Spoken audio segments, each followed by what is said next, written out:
Greetings, Phoenix fans. I'm David Sanders, and I stand before you today to present to you a video re-review of a game which some of you may know I've long held in particularly high regard.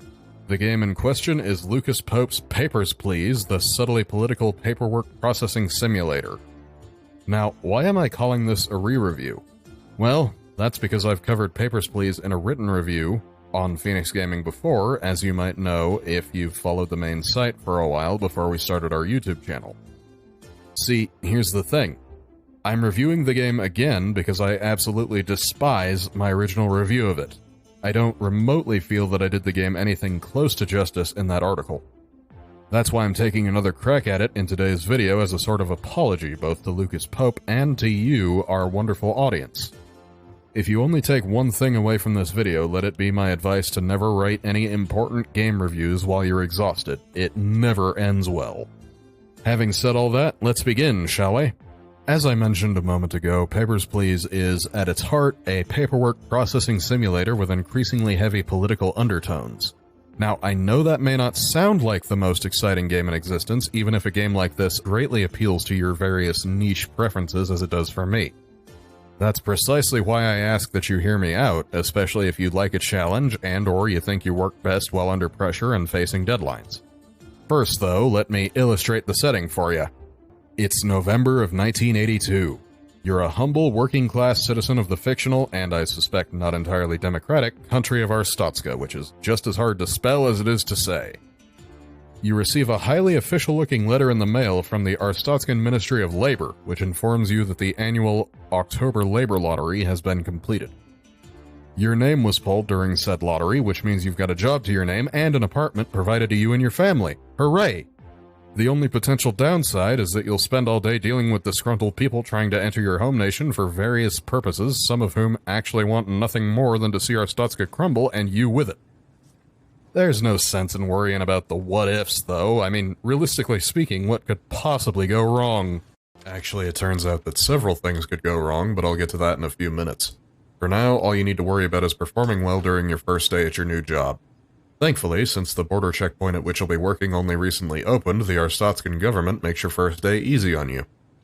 That should allow you to get at least a basic grasp of the gameplay, which I'll discuss further shortly.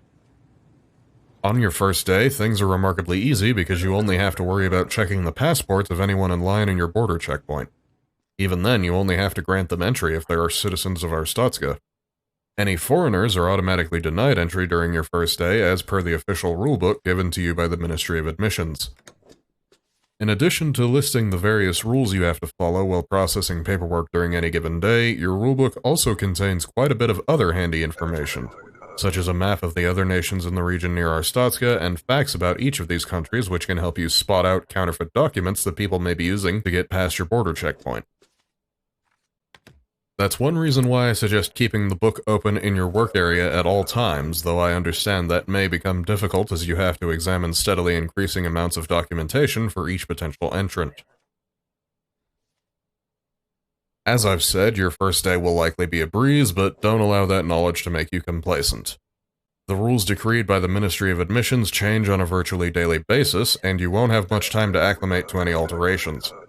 Thankfully, you can take as much time as you need to read over any changes to the rules before your shift starts, since you're in control of when each workday actually begins. You aren't required to start working until you click the loudspeaker above your booth for the first time. Upon doing so, a booming will echo from it, and the first entrant of the day will approach you. Having said that, let's discuss the main aspects of the gameplay present in Papers, Please for a while, starting with your first day on the job. I mentioned that passports are all you need to worry about at first. Ultimately, when examining a passport, you need to make sure of three major things. Its issuing city is correct according to your rulebook, it isn't past its expiration date, and that the picture it contains of its owner actually looks like them.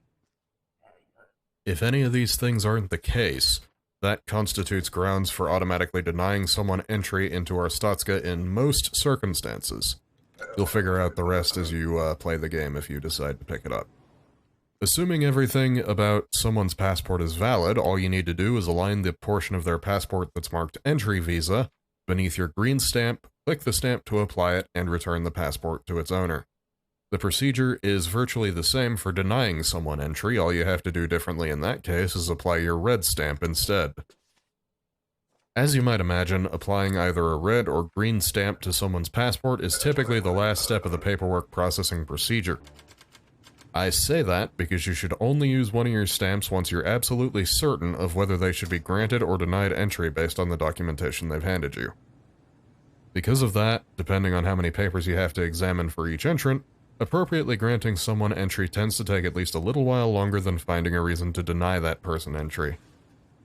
That last part is where things really get increasingly complicated with each passing workday. You see, your first day is so simple because passports are all you have to worry about. The very next day, the Arstotzkan government decides to permit foreigners to pass through your checkpoint so long as they have the proper documents.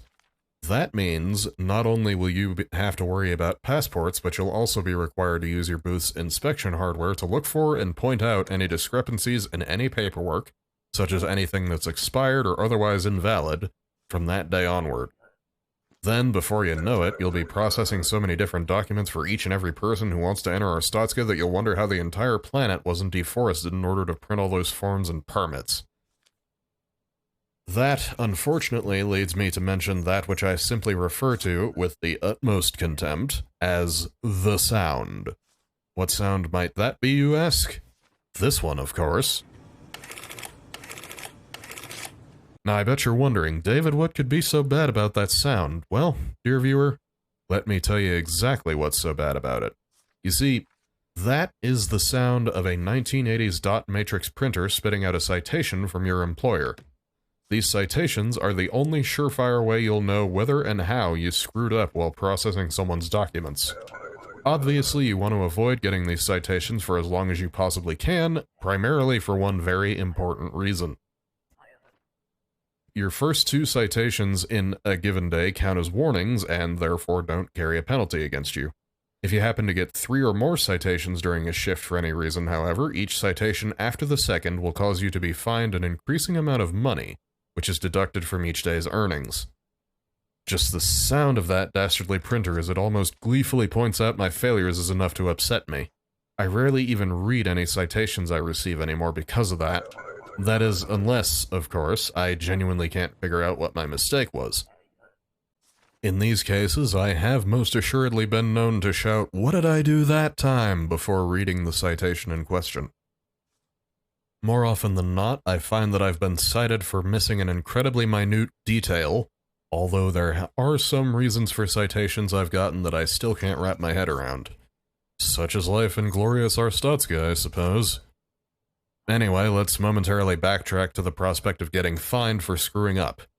I'd like to explain a bit about how things work as far as your in-game finances are concerned. As far as I've been able to tell, you receive 5 credits, the Arstotzkan unit of currency, for each entrant you successfully process before your shift ends every day at 6 p.m. It's important to note that when I say you've successfully processed an entrant in this context, I don't specifically mean anyone to whom you grant entry as opposed to denying them. Rather, I'm referring to everyone you process correctly without getting any citations, regardless of whether their entry request was ultimately approved or denied. There doesn't appear to be any readily apparent taxation of your earnings, which means you take home all 5 of those credits per processed applicant. That's a huge incentive for correctly processing as many people in line as you can each day so that you earn as much money as possible. Every credit you earn will be put to good use, which is primarily because you've got a family to support. Your wife, your son, your mother-in-law, and your uncle live with you and entirely depend on your income. You have to pay rent for your apartment and cover other expenses like food, heating, and medicine whenever one of your family members falls ill. There are also occasional expenses you'll have to consider, like possibly buying your son the gift he wants when his birthday rolls around later in the game. Any money you earn that doesn't go toward any such necessities will be added to your savings, which I think is a fantastic gameplay mechanic because I know I'll need that money for something sooner or later. Of course, there are other ways to get your hands on some of those sweet, sweet Arstotzkan credits. The issue is that the methods of making money that are less directly related to your work are much more, well, unscrupulous and illegitimate, to put it bluntly. In order to more fully explain why that is, I'd like to ask you to do a bit of a thought experiment with me, dear viewer. Just for a moment, I'd like to ask you to imagine yourself in the shoes of someone trying to enter Arstotzka. You know you either don't have all the documents they ask for, and to be fair, that is a lot of documents, or the papers you do have might not be entirely above board, if you catch my drift. Because of that, you'll probably be denied entry or maybe even detained by those nice-looking men with guns. So then, what if, when you get to the front of the line, you slip the admissions clerk a few credits to see if that wins them over? It turns out that attempting to bribe an Arstotzkan official is usually a surefire way to get yourself detained, but I'm sure you get what I'm trying to say. Bribes are a central portion of the main gameplay mechanic, which, in turn, is among the biggest reasons I love Papers, Please as much as I do. I'm referring, of course, to the game's moral choice system. To reuse the concept of bribes as an example to help illustrate what I mean by the phrase moral choice system, you can absolutely accept bribes in various amounts from people attempting to enter Arstotzka whom you know are wanted criminals. Alternatively, you can do your job exactly by the book and detain them, or simply deny their passport if they're not a wanted criminal. As another example, a few days into the game's story, you'll process a man's paperwork who tells you to, quote, be kind to his wife, who's immediately behind him in line. The man's documentation is all in order, so you let him through. His wife, however, lacks some of the necessary papers. She tells you she'll be killed if she returns to her home country.